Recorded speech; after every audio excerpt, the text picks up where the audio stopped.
Hi, everyone. I'm Kieran James-Lubin, CEO of Block Apps and longtime Web3 person, including working on Ethereum before it launched and continuing that work into what we do today here at Block Apps.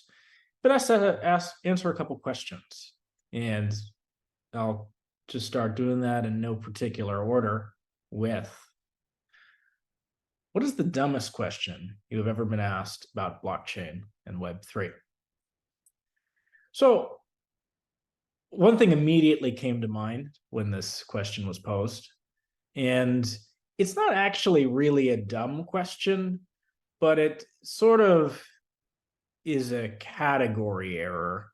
But I've been asked it so many times that maybe I maybe lost empathy with the question because it wasn't, totally clear how to get these people to reframe their mindset, to understand what was going on. And the question is, how is this thing different than a database? This thing being, a blockchain or, blockchain ledger, whatever you want to call it.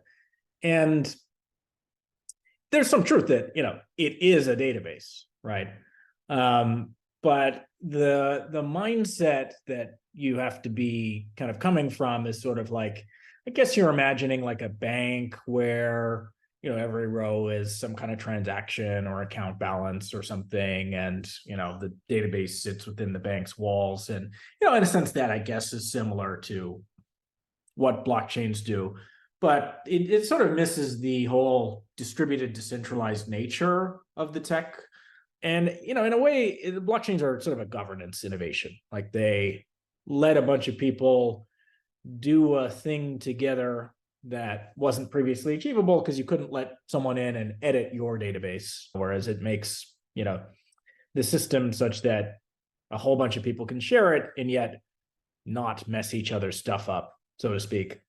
And so, I guess the big insight is so categorically different than other databases that have existed to date that it seems obvious. But I've been asked this question so many times.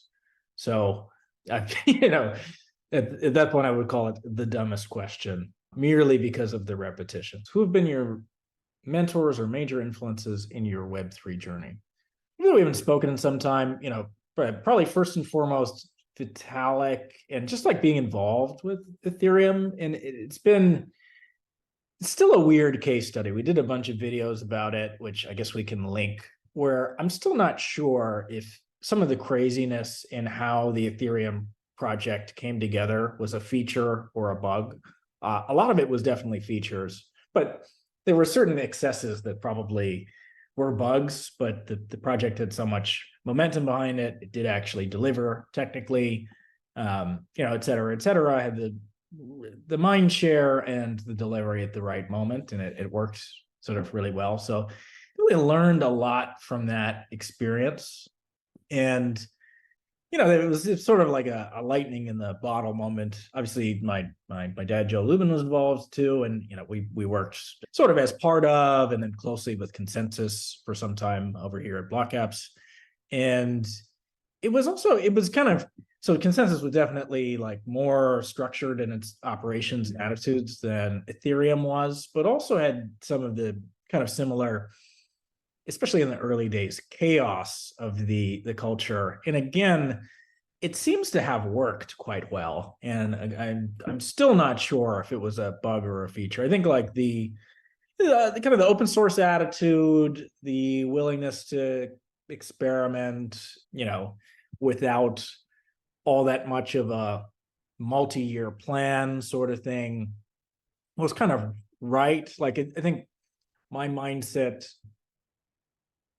initially leads towards like targeted, like think it through, aim and shoot kind of thing. And I've kind of rolled back on that over the years, just seeing empirically that, sometimes people just tried a bunch of things, had one get really big. I guess it's also to just having to do with the timing of all the projects that we worked on. Got to know a lot of the founders of projects who are pretty big now. I wouldn't say that anyone anywhere like really specifically influential, but it's been good to know sort of the who's who of the crypto people in like 2015 and just sort of watch where they all went. And the bulk of them did really well, you know, significantly due to timing, right? Also because they're like really smart, hardworking people. But it was kind of like, a moment there. Like we had this big conference at the beginning of 2015 called Crypto Economicon. Victor was there, Jim was there. But folks like Dominic Williams, Jake Wan, in addition to Vitalik, obviously Gavin Wood, Ethereum CTO, some of the folks from Ripple all showed up. I think Peter Todd, Bitcoin core dev, core contributor, came out, and it was a crazy room. And these people have all kind of gone divergent ways. I didn't feel like there was not actually like really a mentor that I had formally at any point. I've just sort of like watched the strangeness of these years and kind of tried to figure out like what happened, what worked, what didn't, who's still around, who's retired, who's on the run, so yeah, I guess like good mentors are hard to find, and actually one thing I find useful is talking to other founders who are not in Web3, because there are general lessons that probably apply to all businesses to some extent, and then there are Web3 specific things. But the non-Web3 people are, often a little less crazy, for better or for worse, right? Sometimes like crazy is the right thing, but maybe are more likely to give kind of coherent advice, et cetera. Thanks everybody for listening. That's all the questions for today. If you are commenting on this video, go ahead and submit more for me to answer if you are interested. And if not, we will see you the next time.